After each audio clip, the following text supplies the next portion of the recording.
Hello again, friends and gamers. My name is GM Dave. I am your man behind the screen, and welcome to a slightly later than desired return to the Savage Worlds System Showcase Revisit, where we will be continuing our look at the combat rules by looking at the more advanced rules.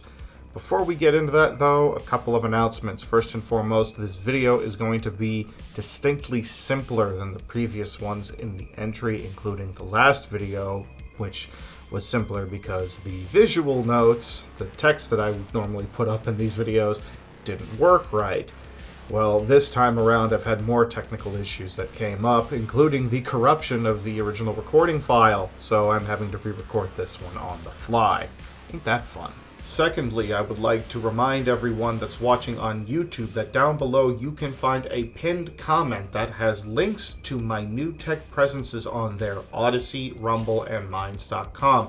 If you are not following me on the new tech sites, you will be missing out on exclusives that are going to start happening this month. You'll also find a link there to my webtoon series, Phoenix Rising, a fantasy adventure webcomic that I work on with a good friend of mine from overseas. So if the idea of a fun little fantasy adventure that's got a touch of intrigue and romance in it is appealing to you, I highly recommend checking it out. We update it monthly. And with that out of the way, let's start diving into the advanced combat rules for Savage Worlds. In this video, we're going to look at how to do bonus damage, what happens when you ace your rolls, the different types of movement you can do, modifiers for your attacks, what happens when you take multiple actions and draw your weapons, how to hold actions, how to read rate of fire, as well as the effects of injury and bleeding out. So let's go ahead and dive into it with bonus damage acing rolls. So those of you who have watched the basic combat rules for Savage Worlds, the last video I did in this series, and I hope you have because a lot of that is going to be necessary for understanding what we're talking about here, will remember that one of the things that can happen with your damage rolls is that if you exceed a target number that you're trying to hit by 4 or greater, you raise on the roll. Well, raises apply to any rolls that you're making. Skill checks, ability checks, damage. Any roll can raise as long as the total you roll is 4 points higher than the target number you're trying to hit. What does this mean in terms of our attack rolls? Well, it means you get some bonus damage. Anytime you raise on an attack roll, no matter what kind of attack roll it is, you're going to add 1d6 extra damage to your damage roll. It's a very valuable thing to have happen. But raising is not the only thing that can happen to your rolls. Your rolls can also ace. Acing happens when you roll the maximum number possible on a particular die that you're rolling. So if you're rolling a d6 and you roll a 6, you ace that roll. Same thing with a d8, d10, d4, so on and so forth. But what does this actually mean? What does acing actually do for us? Well, anytime you ace a roll, you take that die and you roll it again, and then add that result to the original roll. And acing can happen on rolls that you made from an ace. So if you roll a d8 and land an 8, and then you roll the d8 again because you aced and land another 8, congratulations, you aced twice, so you get to roll the d8 a third time. Yeah, acing is effectively how critical hits work in Savage Worlds and critical successes on your rolls. So make sure to keep that one in mind. If you roll max, you roll the die again and add the result to the total as many times as you roll max. Now, in truth, this is not actually universal. However, this is one of those cases where situations where it is not universal will be explicitly stated. For example, if you were to have some kind of an edge that prevents an opponent from being able to ace against you. I don't think such an edge exists within the core book from my recollection, but say something like that exists in a setting book you're using. Well, that's one of the only cases in which an ace would not be rolled or an ace would be negated. But let's move on, forgive the unintended pun, to discussing about the different movement types. Walking around during and before combat is not the only type of movement that your characters can engage in. In fact, there's multiple different movement types that each come with their own benefits and penalties, or in some cases, just penalties. The different types of movement, as well as some conditions that affect movement that are listed in the core rulebook, are as follows: running, crawling, crouching, falling prone, difficult ground, and jumping. Starting with running, any character may use his action in order to run on his turn. When you take the run action, roll 1d6 and add the number you rolled to your pace. This will be the total number of inches on the board that your character is able to run on this turn. However, should your character decide to take an additional action on top of running, you will gain the multiple action penalty for that turn, which we will cover just a little bit later on in this video. Additionally, for those of you out there who are going to be playing Savage Worlds but will not be using either a virtual tabletop or a battle map, the conversion from inch-based pace into something that's a little bit more real to life for the characters is as follows. 1 inch in pace, 1 point in pace, is equivalent to about 2 yards in the game world. So if your character has a pace of 6, as most characters do, then he's able to move about 12 yards in a single round. And if you wish to simplify it even further by making it something that compares a little closer to the contemporaries, you can always reduce that down to the 5-foot square movement that is commonly used in Dungeons & Dragons and Pathfinder. Now, crawling, fortunately, is quite a bit simpler. When you are crawling, you can only move a pace of 2 per round, and while you are crawling, you are considered to be prone, which we'll touch on in just a little bit. Crouching is also similarly simple. While you're crouching, you may move at half of your pace. You are able to run while crouching as well, but again, the total pace is still going to be halved, so whatever you roll for the run, you're going to cut that in half too. Additionally, when you are crouching, ranged attacks made against you are going to take a -1 penalty because you're crouching. You're lower to the ground, so you're a little bit harder to hit. Now, I mentioned during the section on crawling that while crawling, your character is considered to be prone. Well, your characters may fall prone at any time during their actions.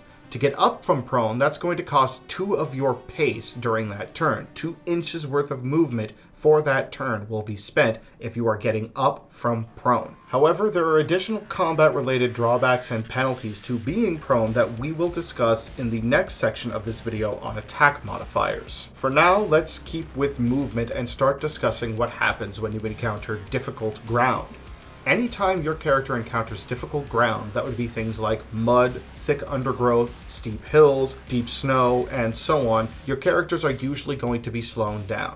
Each inch of difficult ground costs 2 inches worth of movement in most cases. This can be altered one way or the other by the GM as he deems necessary, but generally speaking, the rule of thumb is difficult ground is going to cost double the amount of movement it normally would to cross. And lastly, for movement, we come to jumping. Under normal circumstances, a character may make a standing jump, that is, a jump from the standing position, of 1 inch horizontally. That means in whichever direction they are jumping other than upwards, they can jump 1 inch on the board. However, if the character starts the jump after moving or running, they may jump up to 2 inches. Additionally, characters may make strength tests to add an extra inch to the final distance they are able to achieve when jumping. And that generally covers it for movement. So let's go ahead and move on to the part that's probably going to have the single biggest impact on your combat: attack modifiers. So as we just mentioned in the movement section, if your character is in the prone position, that is to say your character is lying on the ground, you have a number of benefits and drawbacks that come from being in that position during combat. Falling prone will give you the equivalent of medium cover against most ranged attacks. And don't worry, cover is the next part we will be explaining in this section. Additionally, dropping to that position is going to force attackers to hold their actions against a target that is falling prone for that turn.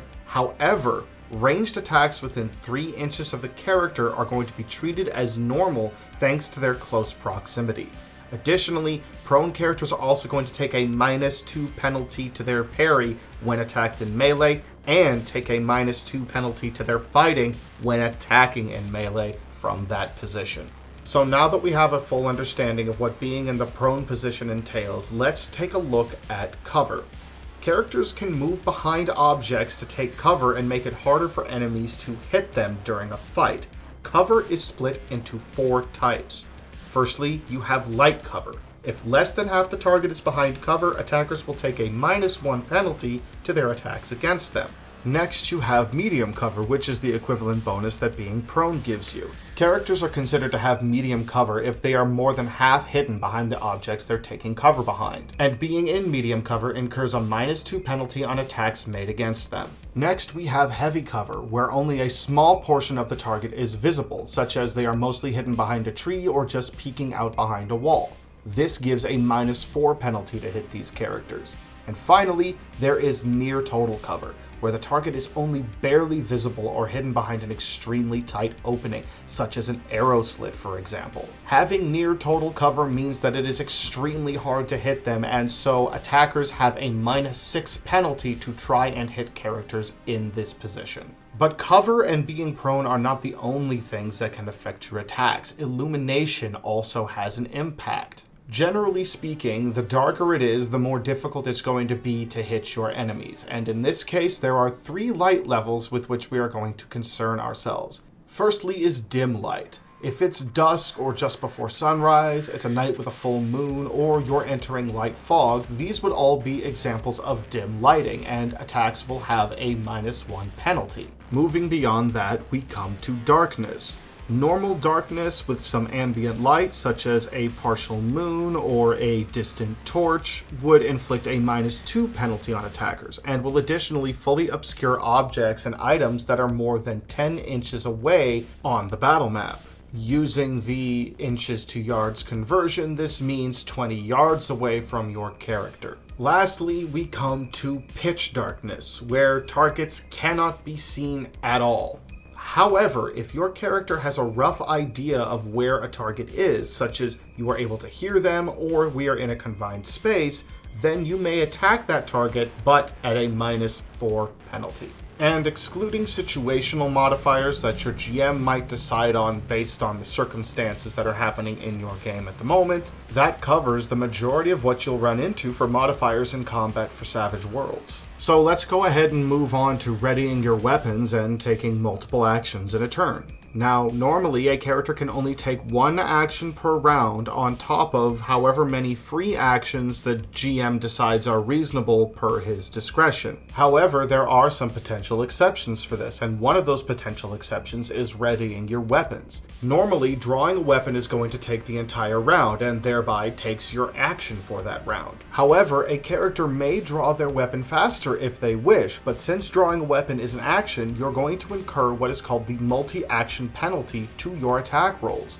Additionally, if the character that's attempting this quick draw is trying to draw 2 weapons at once, trying to draw from a difficult location such as an ankle holster or the inside of a coat, or trying to draw a particularly large and unwieldy weapon such as a 2-handed axe or a long rifle, you're still only going to take 1 multi-action penalty. However, you must also make an agility roll. If that roll fails, the weapons are still drawn as per normal. However, your character will lose his attack for that round. But okay, we've referenced multiple actions and the multi-action penalty at a couple points in this video now, so let's go ahead and get into exactly what that means. So, as we referenced previously, characters may perform multiple actions in a single round, but you are going to take what is called the multi-action penalty for doing so.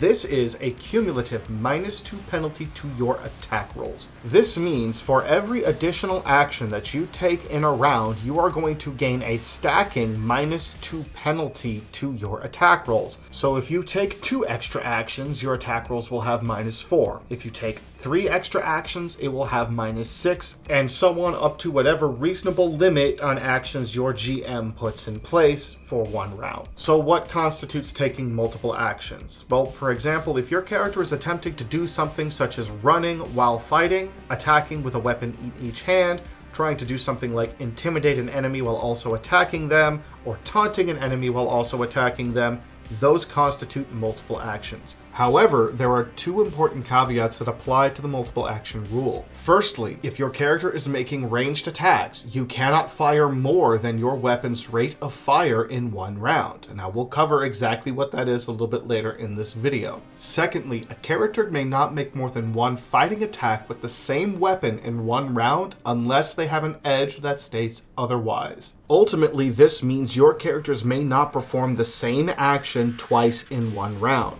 For example, you cannot make 2 simultaneous intimidation rolls or cast 2 separate spells. You may, however, make an intimidation roll and cast a spell, or cast a spell and fire a ranged weapon if you have one in hand. Characters may also make 2 fighting attacks in the same round if they have a melee weapon in each hand, or, again, they have an edge that gives them the ability to attack twice with the same weapon. Under normal circumstances, moving characters may perform these actions at different points in their movement. However, they will still suffer the multi-action penalty. Additionally, wildcard characters will still get their wild die on each action per usual. Do note, however, that when wildcards roll the wild die, they only roll it once per action. This means a warrior with something like the Frenzy Edge, which will permit him to attack twice with the same weapon, can only roll the wild die once for those 2 fighting rolls, because it is considered to be part of the same action. However, that wild die may replace either one of the fighting rolls he chooses. That wild die must, however, either replace one of those dice or be ignored. It will never add an extra attack or action to the roll. But what if the situation isn't one where you want to take multiple actions, but would rather actually just hold your action for a later time? Well, fortunately, yes, you can do that. As combat moves along the initiative countdown, a player may choose to wait and act later by holding his action. That player may then choose to go later in that round if he wants to. A held action will always last until it is used, however, which means that if a character has held a card and a new round starts, you are still holding that card and are not dealt into the round anew. If a character becomes shaken while on hold, though, he immediately loses the hold status and any remaining actions for that round. If he should soak the roll to avoid the shaken result, however, then he will remain on hold as normal. Held actions can be used to interrupt the actions of other characters, including enemies. If a character on hold wants to interrupt an action, and this can include an enemy who is on hold and interrupting themselves, he and the opponent will make opposed agility rolls. Whoever rolls the highest goes first. However, in the rare case of a tie, these actions will then be resolved at the same time. And that just about covers it for action, so let's go ahead and pivot now to look at how rate of fire works. All ranged weapons are going to have an associated rate of fire listed to them. Listed under the combat charts as ROF, this number is how many shooting dice a character rolls when firing this weapon. These additional shots must be taken at the same time, and each point of ROF grants the hero another shooting die. For example, if your character is attacking with a pistol that has an ROF of 2, that means in that round you get 2 shooting dice to use in your attack. Now these 2 dice do technically constitute 2 separate attacks, and so can be aimed at 2 separate creatures. However, they are considered to be one action because they are within the weapon's rate of fire for that round. Where this differs from most actions taken in a round, though, is that these shots must be taken at the same time. This means that your character cannot take one shot, move, and then take the second shot as part of the same action. Do note that since all shooting rolls granted by rate of fire are part of one action, wild card characters will only roll 1 wild die with these attacks. That wild die may be used to replace one of the shooting rolls then made in this way. And speaking of attacks, let's go ahead and finish this video out by looking at the final section, injury and bleeding out. As noted in the Combat Basics video, when a wildcard character is incapacitated, they must roll on the injury table. For the Explorer's Edition core rulebook, you can find the injury table on page 78. To determine the kind of injury you receive, you're going to roll 2d6 and compare your results to the table. Some of these injuries are going to require additional rolls, such as a hit to the guts or to the head, to determine exactly how severe they are. In addition to taking injury, if your character failed his vigor roll for becoming incapacitated, he will also begin to bleed out. The injured character must then make a vigor roll at the start of each round after becoming incapacitated, and this roll must be made before the action cards are dealt. If the character succeeds on this roll, he must roll again next round or every minute thereafter if not in combat. If he raises on the roll, meaning he beats it by 4 or more, Then he stabilizes and no further rolls are required. However, if the character fails this roll, then he dies from blood loss. Other characters may step in to try and stop a victim's bleeding by making a healing roll. If they are successful, the victim will stabilize immediately and no further rolls will be required. However, the use of the healing skill here only stops the bleeding. It is not for helping him recover wounds, although the skill can be used for such, and we will cover that in a later video when we start taking a look at the different skills. And with that, friends and gamers, we have come to the end of the advanced rules for combat in Savage Worlds. I apologize once again for the brief delay in getting this video to you. Technical difficulties got in the way, as well as a few things in my personal life that kind of interrupted my workflow a bit, but it is here now, it is ready, not quite to the level I would like it to be, but I wanted to get it out to you guys as close to the proper release date as possible, so I'll hope you forgive the more basic setup that this video has. In the meantime, please feel free to share your thoughts with me in the comments down below, including any additional questions you may have that I can further clarify for you. Remember to like the video if you enjoyed it, subscribe if you would like to see more, and follow the links on the pinned comment down below to read my webcomic and follow me on my new tech presences, where again, I will be posting exclusive content starting a little bit later this month. And with that now all said and done, once again, friends and gamers, my name is GM Dave. I am your man behind the screen, and remember that in the world of tabletop games, you don't want to just sit back and watch, but get in there and game. Have a good one.